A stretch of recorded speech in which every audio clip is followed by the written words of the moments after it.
Butter corn fry. Okay, so butter corn fry. So చాలా మంది చేసుకుంటూ ఉంటారు యూజువల్గా, కొంచెం డిఫరెంట్గా చేస్తున్నాను. అండ్ ఇప్పుడు చాలా హెల్దీ అండ్ చాలా ఇష్టంగా తినే స్నాక్స్ అనమాట యాక్చువల్గా. అవును. ఓకే, మరి స్టార్ట్ చేసేద్దాం ప్రాసెస్. ఓకే, ఇంగ్రీడియంట్స్ తెచ్చేస్తాను.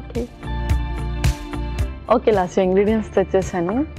ఓకే, సో పర్ఫెక్ట్ ఇంగ్రీడియంట్స్, ఇంకా అసలు చూసుకొని అవసరం లేదనమాట. ఆల్మోస్ట్ అందరికీ తెలిసిందే. కొంచెం ప్రాసెస్ అనేది డిఫరెంట్గా చేస్తున్నాం. ఆల్రెడీ నువ్వు బాయిల్ చేసి తీసుకొచ్చేసావు స్వీట్ కార్న్. అవును. ఓకే, సో స్టార్ట్ చేసేద్దామా మరి? స్టార్ట్ చేసేద్దాం. సో అందరూ కూడా నార్మల్ మసాలాస్ యాడ్ చేస్తూ ఉంటారు, బట్ మనం ఇందులో స్పెషల్ ఏంటి అంటే హర్బ్స్ కూడా యాడ్ చేస్తున్నాం. Okay, super. ముందుగా కొంచెం బటర్,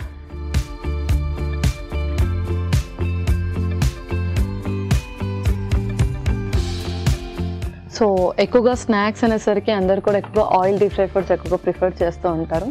ఈజీ టైంలో కూడా అయిపోవాలి, చాలా త్వరగా అయిపోవాలి అంటే స్వీట్ కార్న్ అనేది చాలా బెటర్ ఆప్షన్ అనమాట.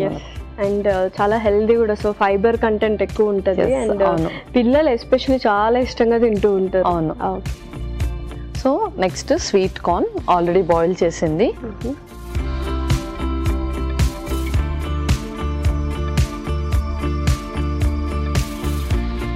అండ్ ఆ అరోమా కూడా చాలా చక్కగా తెలుస్తూ ఉంటుంది అది రోస్ట్ చేసేటప్పుడు. అండ్ యూజువల్లీ ఇది ఫైబర్ కంటెంట్ ఎక్కువ కాబట్టి డైజెషన్ కి కొంచెం టైం పడుతుంది. సో ఈ క్విక్ గా డైజెస్ట్ అవ్వడానికి ఇంకేమైనా బ్యాలెన్సింగ్ కోసం ఏమైనా తీసుకోవచ్చా, లేకపోతే ఇదే ఓకేనా? సో యాక్చువల్లీ మనం ఏంటంటే జస్ట్ 1 కప్ తీసుకుంటే చాలు. మోస్ట్లీ దీన్ని మనం సలాడ్లో ఇంక్లూడ్ చేస్తే చాలా బెటర్ అనమాట. లేదు అంటే నార్మల్లీ దీంట్లోనే కొన్ని వెజీస్ ఏదైనా పెప్పర్ కానీ టమాటోస్ కానీ ఓన్లీ అలా 1 or 2 పిక్ చేసుకొని కూడా వేసుకోవచ్చు, ఎక్కువగా కార్న్ టేస్టే రావాలి అంటే. ఓకే, సో నెక్స్ట్ మనం స్పైసెస్ వేసేద్దాం. ఇంకొక స్పూన్ హర్బ్స్ వేస్తున్నాను.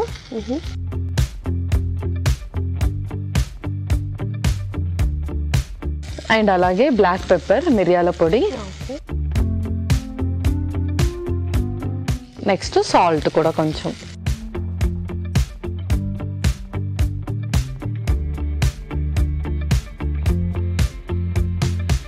సో ఇది ఏ టైంలో తీసుకుంటే బెటర్? అండ్ అందరు తీసుకోవచ్చు కదా, చిన్నపిల్లలతో సహా పెద్దవాళ్ళ వరకు అందరూ తీసుకోవచ్చు. మార్నింగ్ 10:30 లేదంటే ఈవినింగ్ 5:30 టైంలో స్నాక్స్ టైంలో ప్రిఫర్ చేయొచ్చు చక్కగా. ఓకే, సో ఎటువంటి కాంట్రా ఇండికేషన్స్ ఏమైనా ఉన్నాయా? లైక్ డయాబెటిక్ పేషెంట్స్ కానీ, ఒబేసిటీ ఉన్న వాళ్ళు, స్ట్రెస్ ఉన్న వాళ్ళు? ఏమీ లేదు, బట్ ఒబీస్ ఉన్న వాళ్ళు నెక్స్ట్ నేను చీజ్ గ్రేట్ చేస్తాను, ఆ ఒకటి ఫాలో అవ్వకూడదు. ఇక్కడ వరకు ఓకే అందరికి. Perfect. So next cheese great చేద్దాం కొంచెం.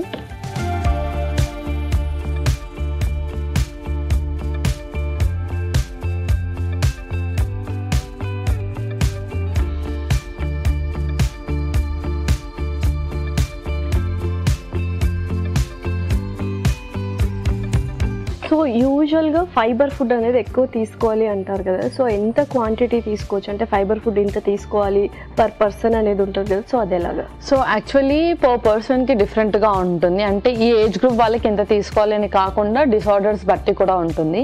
మోస్ట్లీ డిస్లిపిడిమియా కానీ, ఒబీస్ ఎక్కువగా ఉన్నవాళ్ళు, హీమోరాయిడ్స్ అండ్ ఫ్రీక్వెంట్గా కాన్స్టిపేషన్ ప్రాబ్లం వచ్చేవాళ్ళు ఫైబర్ ఫుడ్ అనేది కొంచెం ఎక్కువగా ప్రిఫర్ చేస్తూ ఉండాలి. అండ్ నార్మల్ పీపుల్ వచ్చేసి నార్మల్ బేసిక్గా, కాకపోతే ఏంటంటే వాళ్ళు ఎక్కువగా వెజిటబుల్స్ కానీ, ఫ్రూట్స్ కానీ, నట్స్ కానీ ఇంక్లూడ్ చేసుకుంటుంటే వాళ్ళకి చక్కటి ఫైబర్ లభిస్తుంది. ఓకే పల్లవి, సో పర్ఫెక్ట్గా కుక్ అయింది. ఇంకా సర్వ్ చేసుకోవడమేనా? ఇంకా మనం సర్వ్ చేసుకుందాం.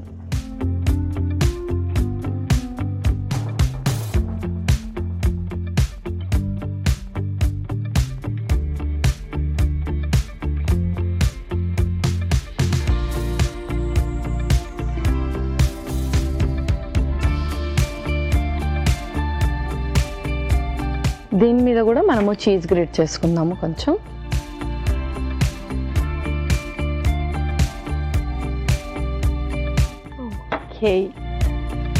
Okay Lasya, butter corn fry ready. Tasty butter corn fry ready. మరి కావాల్సిన పదార్థాలు అలాగే తయారు చేసుకునే విధానం మరొకసారి చూసేయండి. బటర్ కార్న్ ఫ్రైకి కావాల్సిన పదార్థాలు: ఉడికించిన sweet corn 1 cup, butter 1 table spoon, మిరియాల పొడి 1 table spoon, mixed herbs 2 table స్పూన్లు, తరిగిన చీజ్ కొద్దిగా, ఉప్పు తగినంత. బటర్ కార్న్ ఫ్రై తయారు చేసుకునే విధానం: ముందుగా స్టవ్ ఆన్ చేసి పాన్ లో వెన్న వేసి కరిగాక ఉడికించిన మొక్కజొన్న గింజలు, మిక్స్డ్ హర్బ్స్, మిరియాల పొడి, ఉప్పు వేసి కాస్త వేగాక చీజ్ తురుము వేసి బాగా కలిపి సర్వింగ్ బౌల్ లోకి తీసుకొని పైనుంచి చీజ్ తురిమి సర్వ్ చేసుకుంటే tasty butter corn fry ready.